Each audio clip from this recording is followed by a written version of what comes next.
A lo largo de nuestra historia evolutiva, nos ha acompañado un temor constante, el miedo a la oscuridad. Sit down, proud, empty, hollow things that you are. Let this remind you why you once feared the dark.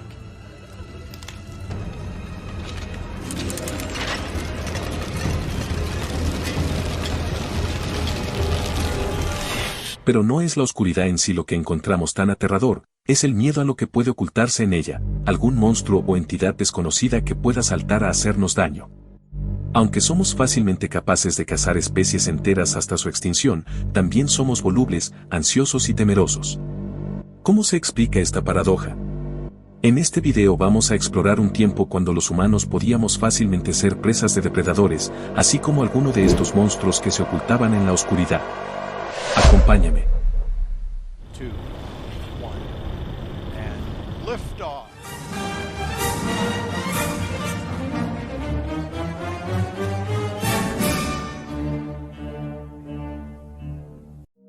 Durante millones de años, a medida que se desarrollaba el cerebro de los homínidos, nuestros antepasados fueron más presas que cazadores. Entonces estábamos lejos de la cima de la cadena alimenticia. Nuestros antepasados aprendieron rápidamente que muchos depredadores prefieren el amparo de la oscuridad para cazar y con el tiempo esa asociación se fortaleció hasta convertirse en una advertencia subconsciente. Debes mantenerte alejado de la oscuridad porque ahí es donde está el peligro. Los humanos solo se convirtieron realmente en depredadores con la llegada de la tecnología, lo cual no fue hace tanto tiempo. Con el dominio del fuego y la fabricación de armas de hueso, piedra y madera, el hombre pudo defenderse y se convirtió, a la vez, en depredador. Sin embargo, muchas veces no estuvimos exentos de ser presas de depredadores generalistas, aquellos que no nos tenían específicamente dentro de su menú, pero nos comían si se presentaba la oportunidad. Y ahora como depredador, el ser humano comenzó a competir con otros depredadores por las presas, y muchas veces perdíamos esa batalla. Veamos algunos de los representantes de la megafauna a los que el hombre tuvo que enfrentarse. Pachyrhocutta. En 2009 se reportó el descubrimiento de pelos de probable origen humano de unos 200.000 años. Los pelos han sido descubiertos en un coprolito, que es excremento fósil, de hiena en una cueva en Sudáfrica. Los pelos podrían ser de Homo heidelbergensis o incluso de los primeros Homo sapiens. Si bien no sabemos si este ancestro de las hienas manchadas realmente cazó al humano o simplemente encontró su cadáver y actuó como carroñera, lo cierto es que las hienas prehistóricas eran también cazadoras y eran más temibles que en la actualidad. La hiena extinta más grande conocida fue la Pachyrhocutta. Esta hiena del tamaño de una leona adulta vivió entre hace unos 800 y 500.000 años atrás. Posiblemente sobrevivió en ciertas regiones de Asia hasta más recientemente. Esta hiena alcanzaba el metro de altura hasta el hombro, con un peso que excedía los 100 kilogramos. En el continente asiático de hace 500.000 años pudo haberse encontrado con nuestro ancestro Homo erectus. Una investigación realizada sobre restos de Homo erectus desenterrados junto a restos de Pachyrhocutta en China, atribuyó patrones de punción observados en huesos largos y cráneos de los erectus como consistentes a la depredación de esta hiena. Como la evolución son más transformaciones paulatinas que saltos, podemos suponer que el terror de los Homo erectus pudo haber pasado a los sapiens incluso luego de la extinción de Pachyrhocutta. Arctodus. Este enorme depredador extinto, uno de los osos más grandes conocidos, vivió entre 2,5 millones y 12.000 años atrás, por la región noroccidental del subcontinente norteamericano, desde Alaska hasta México. Arctodus casi duplicaba el peso del oso polar actual, la especie de oso más grande. Los adultos machos de este enorme oso podían alcanzar alrededor de 1.100 kilogramos. En comparación, el macho del oso de Kodiak, una de las subespecies actuales más grandes, puede alcanzar hasta 600 kilogramos. El Arctodus medía 1,70 m hasta el hombro y más de 3,5 m de altura si se levantaba sobre las patas traseras. A finales de la década de 1980, se planteó la hipótesis de que los humanos habían encontrado en Arctodus una barrera amerindia para migrar a América del Norte desde Siberia. Siendo los machos los mamíferos terrestres carnívoros más grandes y poderosos de América del Norte, con especialización en la obtención y dominación de recursos escasos, los humanos no habrían podido enfrentarse eficazmente al Arctodus. Esta situación habría postergado la expansión de la población humana, quizá retrasando el poblamiento de América. Sin embargo, la investigación moderna establece una coexistencia extendida de humanos y Arctodus en toda América del Norte. Y de hecho, el paso de humanos por Beringia se produjo mucho antes de lo pensado. Más información en este video. La sobreposición de ambas especies seguramente llevó a enfrentamientos. Con un promedio de 2 muertes de personas por parte de osos en regiones remotas solo en Norteamérica, es fácil suponer que los primeros humanos en América se hayan enfrentado a estos monstruos. Y un humano, incluso con armas, no tenía mucha oportunidad frente a este enorme animal de 1 tonelada. Arpagornis. Nos vamos ahora a Nueva Zelanda, donde las tradiciones orales de los aborígenes maoríes hablan de una enorme ave devoradora de hombres, un depredador que surcó los cielos y sembró el terror en los corazones de los humanos llegados a esas islas. Muchos investigadores piensan que en el origen de la leyenda maorí de Poukai, un enorme pájaro asesino de hombres, está el recuerdo de ataques de esta ave. Conocida por los científicos como águila de Haast o Arpagornis, coexistió con los seres humanos en la isla sur de Nueva Zelanda desde el arribo de estos hace unos 9000 años, hasta que se extinguió apenas en el siglo XV. Las águilas de Haast eran el principal depredador del país, siendo las águilas más grandes del mundo. Las hembras eran las más grandes y pesaban unos 16 kilogramos. Crecían hasta 1,5 metros de largo y medían 1 metro de altura. Eran un 40% más grandes que las águilas vivas más grandes, como el águila arpía de Sudamérica. Estas rapaces gigantes tenían una envergadura de 3 metros, que era pequeña para su tamaño total, pero sus cuerpos y piernas musculosos lo compensaban con creces. La principal presa de las águilas de Haast eran las gigantescas moas. Estas aves no voladoras pesaban más de 220 kilogramos. Aunque las moas eran 15 veces más grandes que el águila de Haast, eran su principal fuente de alimento, lo que explica el enorme tamaño de la rapaz al especializarse en una presa tan grande. Debido al tamaño y la fuerza del águila de Haast, es muy posible que haya atacado a los humanos, inspirando las leyendas maoríes. Ciertamente era capaz de derribar a una persona adulta. El humano adulto promedio tiene menos de la mitad del tamaño y peso de una moa adulta, y un niño humano probablemente habría sido un simple refrigerio. Megalania. Cerca de Nueva Zelanda, en Australia, encontramos a un gigantesco varano, con entre 4 y 7 metros estimados de longitud, y que hace que el gran lagarto de Komodo adulto parezca una cría. Conocido como Megalania, vivió hasta hace unos 50.000 años, lo que habría hecho posible su encuentro con las primeras poblaciones humanas llegadas al lugar. Megalania formó parte de la megafauna de Australia durante el Pleistoceno. Ostenta el récord como el lagarto terrestre más grande conocido, con un peso de alrededor de 1 tonelada. Por si su colosal tamaño y fiereza fueran poco, Megalania producía veneno y su saliva tóxica habría causado infección y muerte a sus víctimas. Un animal próximo a Megalania es el actual dragón de Komodo, que habita varias islas de Indonesia, como la isla de Flores.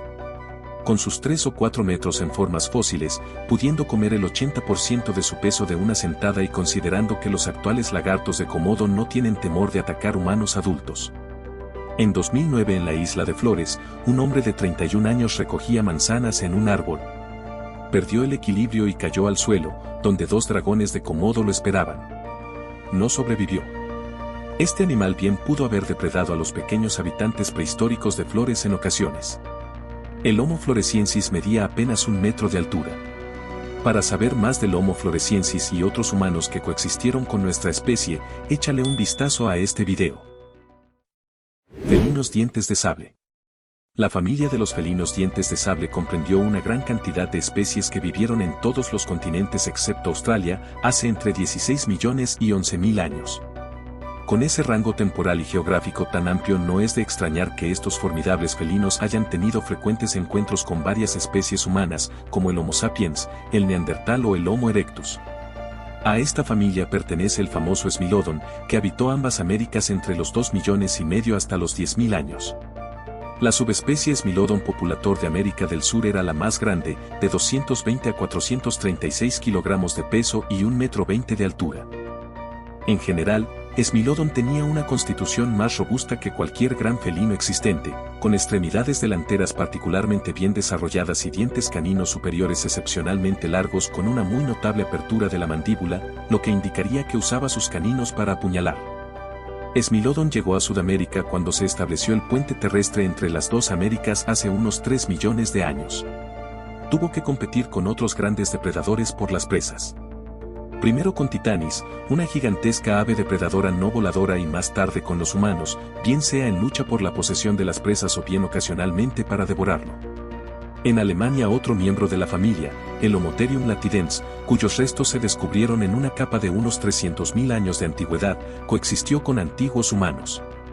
En el mismo estrato se encontraron lanzas de madera. En un encuentro con un Homotherium, de 1,10 metros de altura y casi 2 metros de longitud, todo lo que los humanos podían hacer, neandertales en este caso, era tomar sus lanzas de hasta 2,5 metros de largo y defenderse.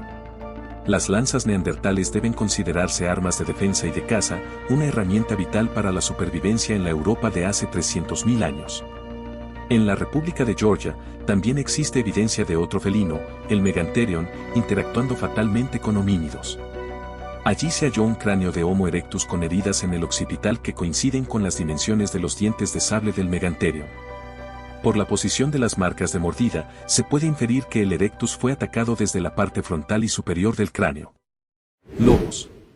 Una manada de lobos enormes, cuyo macho alfa pesa 90 kilogramos y mide 1,10 metros hasta el hombro, era un espantoso aunque frecuente espectáculo al que se enfrentaría el hombre en Beringia entre 30.000 y 9.500 años atrás.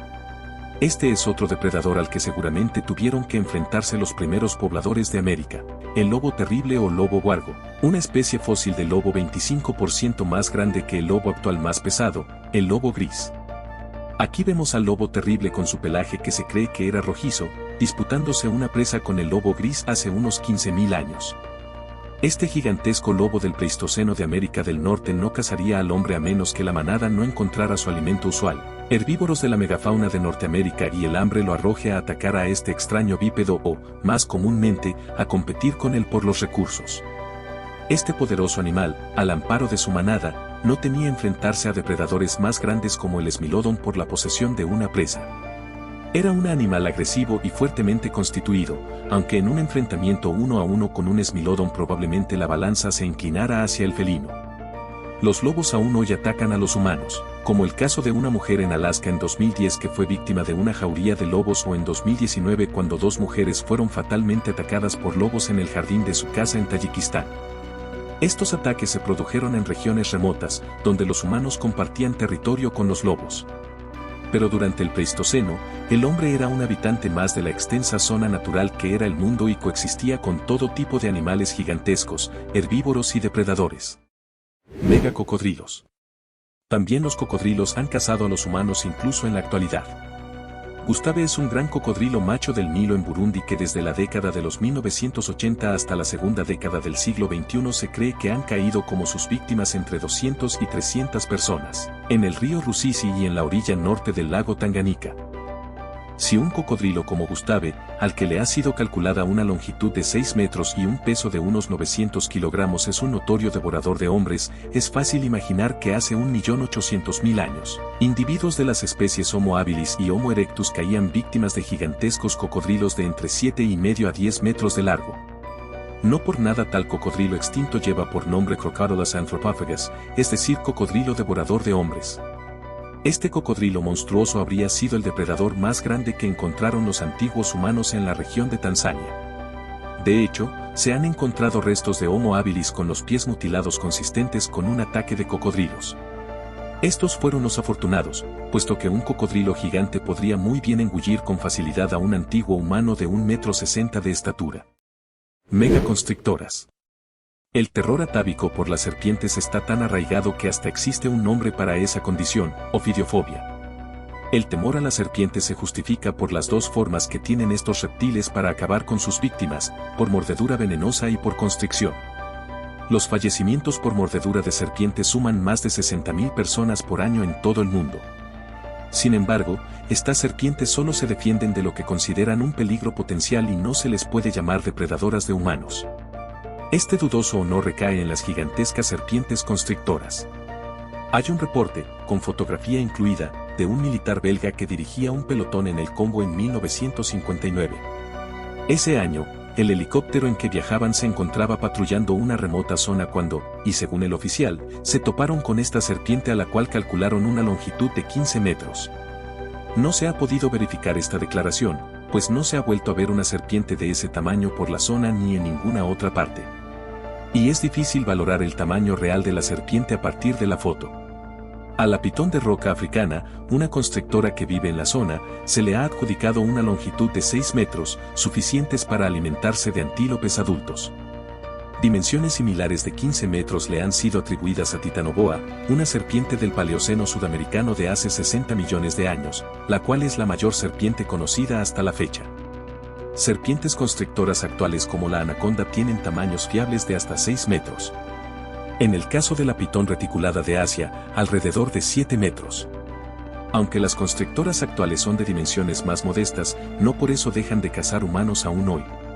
En 2008 una pitón de Birmania de 3 metros de largo, asfixió e intentó tragarse a su cuidador, un adulto de 29 años, que analizaba su comportamiento en un zoológico de la capital venezolana. En 2013, una pitón de roca africana escapó de una tienda de mascotas en New Brunswick, Canadá y estranguló a 2 niños en su dormitorio. Una mujer indonesia fue atacada y tragada entera por una pitón de 7 metros en 2018.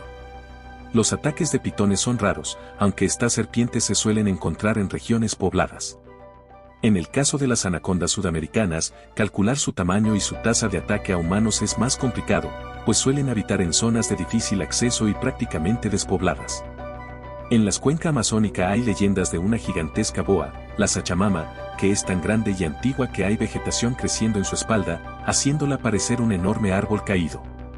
O la anaconda Yacumama de 60 metros que derriba árboles a su paso. Estas leyendas pueden tener su origen en constrictoras amazónicas excepcionalmente grandes que han pasado a la tradición oral indígena. Desde su aparición hasta tiempos bastante recientes, el ser humano vivió acechado por su entorno, constantemente cercano a la muerte y absorbido totalmente por una imponente naturaleza. La misma que le daba todo y que también podía quitarle todo. Creamos monstruos porque llenan ese vacío del depredador que nos acecha en la noche. Ese miedo que evitaba que nos aventuráramos en la noche por la sabana, la selva o el páramo y donde éramos presa fácil de alguna horrible criatura. Este legado evolutivo de cuando éramos la presa, sería un rasgo evolutivo favorable, pues evitar los acechadores nocturnos aumenta nuestras posibilidades de sobrevivencia. Por eso quizá tenemos poderes de superdepredadores, pero mantenemos una mente de presa. Y esto es explotado por las películas de terror. Las buenas nunca te muestran directamente el monstruo al principio, porque tu imaginación creará algo mucho más aterrador. Me gustaría conocer tu opinión sobre este tema. Escríbeme en los comentarios. ¿Sabes de otro depredador de hombres? ¿Crees que la competencia del hombre precipitó la extinción de los depredadores de megafauna? ¿Tienes fobia a la oscuridad? Muchas gracias por llegar hasta el final. Si te ha gustado este video, dale like y comparte esta información si te parece que a otros les pueda interesar. Hasta el próximo video.